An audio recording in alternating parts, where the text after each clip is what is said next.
A bipartisan budget deal to avert another government shutdown comes before the Senate this week. The House approved the two-year budget agreement last week in a 332-94 vote. The bill eases across-the-board spending cuts, replacing them with new airline fees and cuts to federal pensions.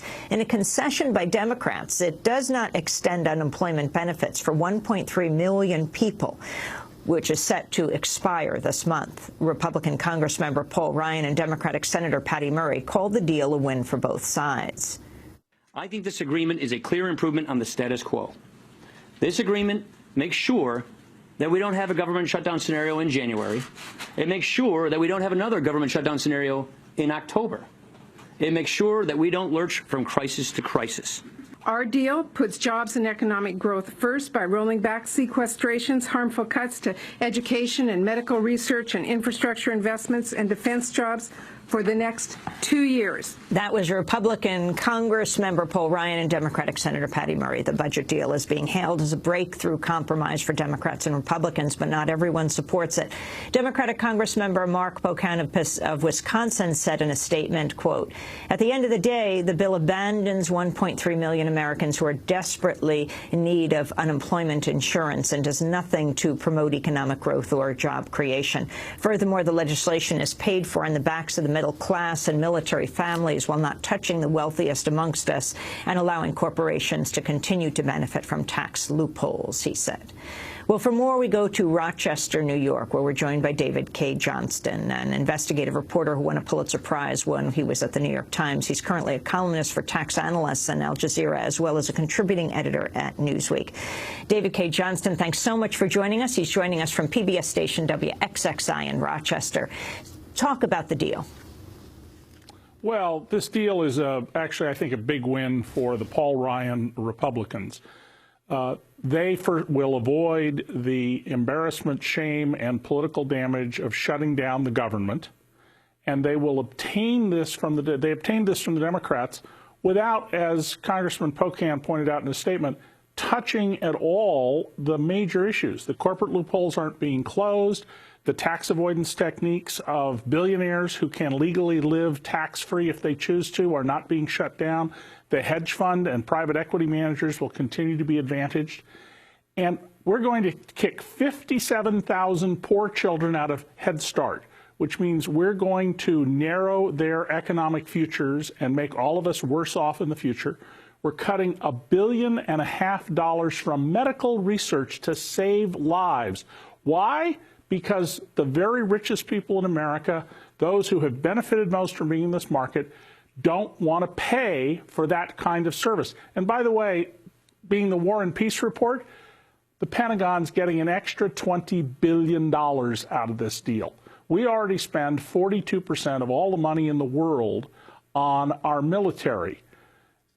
More money for the Pentagon? Seriously? Well, we are cutting off unemployment benefits and cutting medical research, reducing pensions for federal workers. This makes absolutely no sense. It will make us worse off. What about the poorest Americans, Cay Johnston? How are they affected? Well, there is a war going on in this country, and it's on the poor. And we have all sorts of ways that we are doing this. We are restricting their access to Medicaid. We are cutting food stamps dramatically in this country, or will be very soon. There is a 90-day fix for doctors who treat people who are on Medicaid. That, I suspect, will not be continued. And why would we be cutting fees to doctors who provide health care to people, unless, of course, you just, as Congressman Grayson once said, want them to die? The budget now heads to the Senate, where it has the backing of the Democratic leadership. This is Democratic Senator Dick Durbin of Illinois urging members to vote for it when it comes up to the floor this week. Vote for this. Let's move. Let's govern. Let's not shut down this government again.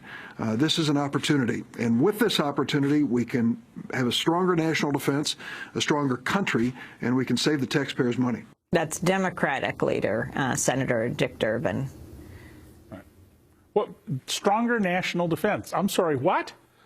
I mean, do we not have enough nuclear submarines to kill us all many times over with weapons against which no one is threatening us? It is just bizarre that we continue to stick to these memes that we're not spending enough on national defense. We're spending over $900 billion a year on national defense. Now, add to that that most of the world consists of our allies who have a big military, and this just makes no sense whatsoever. You also talk about the U.S. government paying through the nose for contractors. Yes, well, you know, we started this movement back around the time that the New Deal ended and the era of Reagan, which we're still living in, began, that it would be more efficient if we just got rid of those lazy, no-good, overpaid federal bureaucrats and hired private contractors. Well, last year, contractors cost the government as much as $763,000 each. Overall, they cost twice as much as civil servants, and for Pentagon contractors, 3 times as much. And much of the work that is done by contractors turns out to be of little or no value. If you, for example, you go to usaspending.gov, one of President Obama's major initiatives on transparency, and put in IRS contracts, the total amount of money it will show is equal to 500 years of the entire IRS budget. These contractors are ripping the taxpayers off left and right. Why do they stay there? Well, the owners of those companies hire politically connected people like former congressmen, former heads of agencies, and they make campaign contributions that make sure they keep getting paid while the poor have their situation worsened. David Cay Johnston, you write about how actually how the country could generate millions of jobs. Yes, there are a number of things we can do. I've been doing a series of columns on Al Jazeera about this very point. One of the things we can do is stop these quote-unquote free trade deals. There's no such thing as free trade. Trade has rules, and let me give you an idea of how big they are. The super secret Trans-Pacific Partnership Plan, in which members of Congress who want to read any part of it have to show they have no pen or pencil or paper or recording device on them and are then led into a room. In Chapter QQ, it's 30,000 words. Think about how far in you got to be to get to Chapter QQ.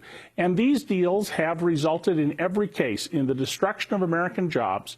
You know, one way to look at this, however, I suppose, is that the generosity of blue-collar factory workers in America who've been willing to give up their hold on the middle class so that the rural poor of Asia can have a better life is something to be admired. I wanted to get a comment from you to respond to this quote. You talk about the TPP, the largest ever economic treaty representing more than 40% of the world's GDP. This is Secretary of Commerce Penny Pritzker explaining why she supports the TPP. The TPP is meant to be a high-quality 21st century trade agreement. And what we know from those trade agreements, take, for example, our trade agreement with Singapore. When we do a trade agreement of this quality, everyone's economy grows. Trade has grown 60% with Singapore since we completed our free trade agreement. So this is a great opportunity. David Cay Johnston. Well, trade, in theory, can make us all better off. I'm not arguing against trade. The deals we have made have been awful. Our trade deal with China has cost us 2.8 million jobs. That's the equivalent of every job in greater metropolitan Philadelphia. We've had over 50,000 factories closed simply because of that deal. Our trade deal with South Korea, we were told it'll result in more trade. Well, it has. $1 of exports of goods by us to South Korea for every $25 of increased imports from South Korea. The global capitalist class see to it that these secretive deals are written in a way that they benefit, that workers in America have their wages driven down, and the Trans-Pacific Partnership, it is widely believed, and remember it's a secret agreement that they want to ram through Congress with no debate, it is widely believed it will cement current U.S. law while allowing trading partners flexibility to alter their laws.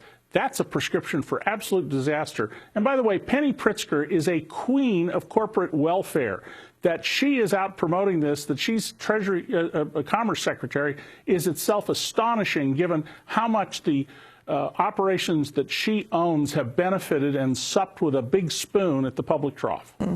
And finally, who pushed this agenda forward, talking about this budget deal that has such bipartisan consensus, and who resisted it, David Cay Johnston? Well, that I'm not really big on. I mean, I make it a point of not living in Washington, D.C., so I can cover what politicians do more than they say. And so I'm not really the expert to talk about that subject, Amy. Finally, David Cay Johnston, Detroit. I can't let you leave without talking about that because you write a lot about it, and it's so critical. Detroit, of course, becoming the largest ever U.S. municipality to qualify for bankruptcy. Earlier this month, federal judge Stephen Rhodes ruled the city meets every criteria for insolvency, including failure to honor its debt obligations and inability to provide the bare minimum services to its 680,000 residents. The bankruptcy ruling puts tens of thousands of retired city workers' pension at risk, overriding protections in the Michigan state constitution. What happens to those pensions, David Cay Johnston? Well, we don't know exactly, but in all likelihood, people who are already retired, who are too old to work, are going to have their incomes cut. The average pension in Detroit is $19,000 a year. You just go out to suburban Ann Arbor, and it's twice that much money. Detroit, though, is an example and a canary in the mine of what's going on in this country. Deindustrialization is making us poorer. It is benefiting the global capitalist class, and we're going to see more of this. Detroit went from having a large tax base with factories producing things that helped grow the economy to being full of vacant land all over the place and abandoned buildings because of the federal government's trade policies and anti-union policies. We need to wake up and understand and vote for people who will change these policies, or the future is very clear, and you can see it in the cuts to the Head Start program as a good example, and medical care. It's the policy of Congress to spend money now in ways that will make us poorer in the future.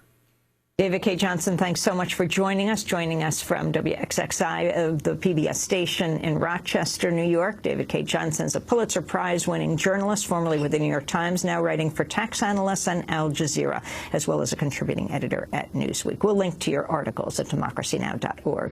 I'm Amy Goodman. Thanks so much for watching this report from Democracy Now!, your daily independent global grassroots news hour. We don't accept advertising or corporate funding, but rather rely on donations from viewers like you. Please make your contribution by visiting democracynow.org today. We need your support today to keep bringing you this hard-hitting, in-depth reporting.